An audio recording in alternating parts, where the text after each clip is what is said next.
நைஸாக அரைச்சாச்சு. இப்போ உங்களுக்கு எவ்வளோ மாவு தேவையோ அவ்வளோ மாவு கொட்டிக்கங்க. இப்போ எனக்கு தேவையான மாவு எடுத்துக்கிட்டேன், மீதி எடுத்து வச்சுட்டேன், இன்னொரு முறை செஞ்சுக்கலான்னு. இப்போது இதில் கொஞ்சமாக ஒரே ஒரு சிட்டிக்கு சோடா மாவு, அப்ப சோடா மாவு. இந்த மாவுக்கு தேவையான உப்பு. இப்போது இதில் கொஞ்சம் கொஞ்சமாக தண்ணி ஊற்றி இதை மிக்ஸ் பண்ணிக்கலாம்.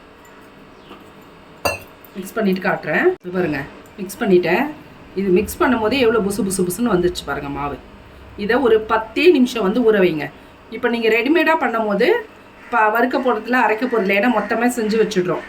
இப்போ இந்த மாவு அள்ளி போட்டிங்களா, கொஞ்சம் தண்ணி ஊற்றி மிக்ஸ் பண்ணி ஒரு 10 நிமிஷம் வச்சிங்களா, வெங்காயம் பச்சை மிளகாய் கட் பண்ணி போட்டு வடை போட ஆரம்பிச்சிடலாம். இப்போ இதை ஒரு 10 நிமிஷம் ஊற வைக்கலாம். இது பாருங்கள், வடை பாதி வெந்துருச்சு, திருப்பி போட்டுக்கலாம். உங்களுக்கு ஊற வச்சு அரைக்கிறதுக்கும் இதுக்கும் ஒரு டிஃப்ரெண்ட்டும் தெரியாது பாருங்கள். அதே மாதிரி இருக்கும் வடை. இந்த பாருங்கள், அதே மாதிரி நல்லா புசு புசுன்னு இருக்கா.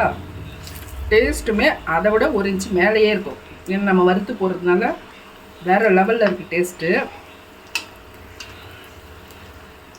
இங்கே பாருங்கள், ஒரு கடாய் வச்சு எண்ணெய் ஊற்றி வச்சுருக்கேன். எண்ணெய் காஞ்சிருச்சு. இப்போ வடையை போட்டுறேன் பாருங்கள். ஒரு பாத்திரத்தில் தண்ணி வச்சு கையை தொட்டுங்க. இப்படி உருட்டிட்டு அவ்வளோதான், ஒரே ஒரு ஓட்டை போட்டு நம்ம எப்பவும் வடை போடுவோம் இல்லையா, அதே மாதிரி போட்டுக்கலாம். உங்களுக்கு எவ்வளோ பெருசு வேணுமோ அவ்வளோ பெருசு போட்டுங்க.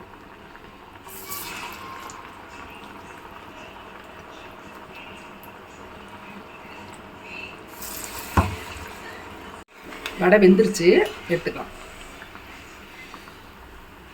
பாருங்க, கலர்லேயும் டேஸ்ட்லேயும் எதுவுமே குறை இருக்காது. நம்ம ஊற வச்சு போடலன்ற அந்த இதுவே இருக்காது. நம்மளுக்கு சரியான டேஸ்ட்டாக இருக்கும். மேலே கிறிஸ்பியாகவும் உள்ளே சாஃப்டாகவும் இருக்கும். வீட்டில் செஞ்சு பாருங்கள். எப்படி இருந்ததுன்னு கமெண்ட் பண்ணுங்கள். பாய்.